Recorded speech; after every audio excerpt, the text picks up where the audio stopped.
Okay, week 5, day 3, and we're over that accident. Phew, everything's dealt with.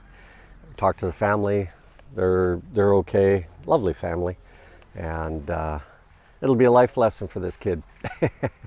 Anyway, so we've got a small change with our AAC, and you can see the walls are up really high. We left about an hour early yesterday, and not sure what time they got here this morning, but we were here at 7:45 and they were already at it. Okay, so stay tuned. We're going to get you updated.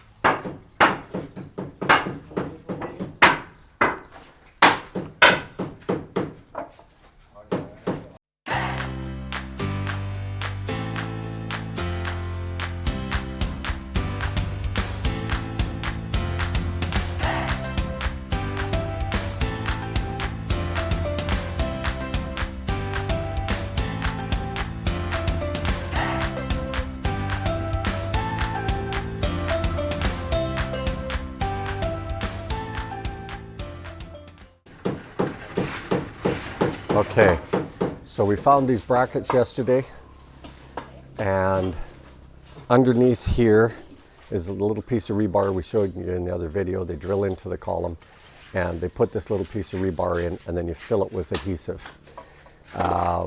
This is what they were suggesting, going over top of the rebar, but then that means movement. That's not what this is supposed to be about. Even in a lot of the Indian videos where they use a lot of AAC, they're now just using a bracket. Nail a bracket into the wall, take a small chisel. In many of the videos you're using a multi-tool. They don't have one here. I'll be bringing one from Canada, and but we do have a little wood chisel. They can just leave a little bit of a notch, lay the block in there, and then nail it. So it's already in place, and then nail it.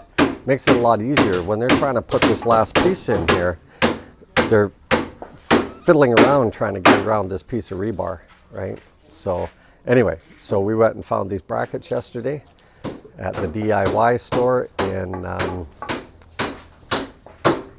Bogo, and they've got a lot of stuff that stores don't carry. It's sort of a, you know, as seen on TV thing, but very nice store. Okay, so what else can we update you before the crews get too far ahead?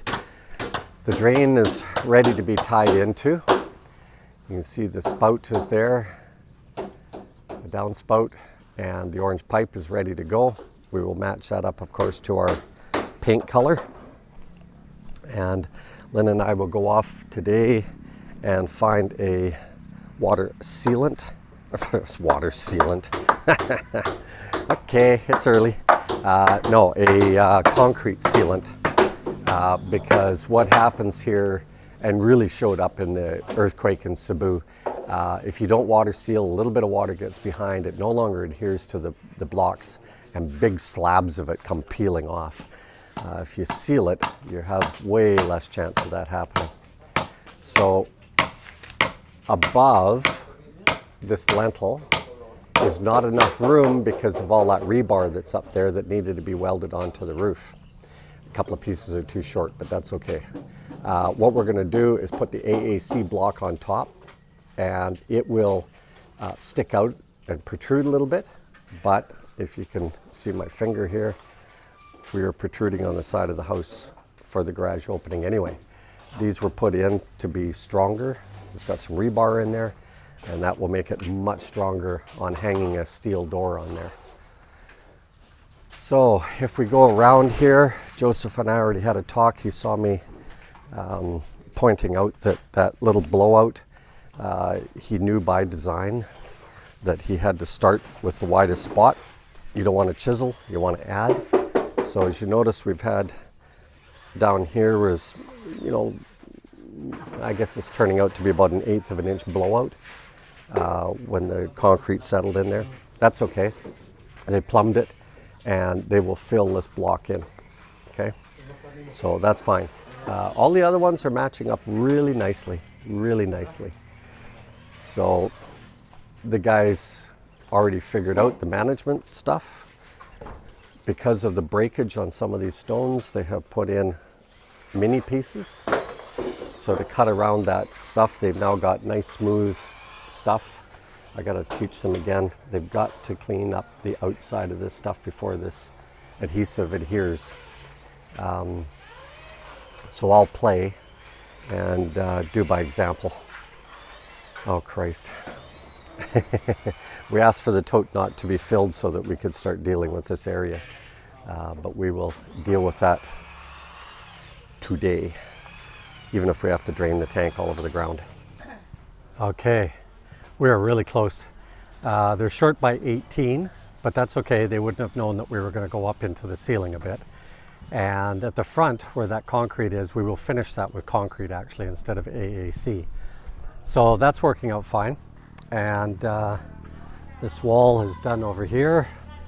As you can see, one more block fits in there, right by the skin of its teeth. We may have to shave down a little section if it's not quite 100% plumb. This side, the angled side, what we're going to do on the inside is just put hardy plywood, if you want to call it. It's hardy plank, but you can get it in sheets. And so we will put that in there. And remember, this is a garage, but at the same time, it's next year's house while the house is being built. And there you go. That's how much we were short. But if you'd have drawn a line from where that last stone is on the angle, theoretically that's the top of the ceiling. So yeah, they were okay on their stuff. Management of the blocks.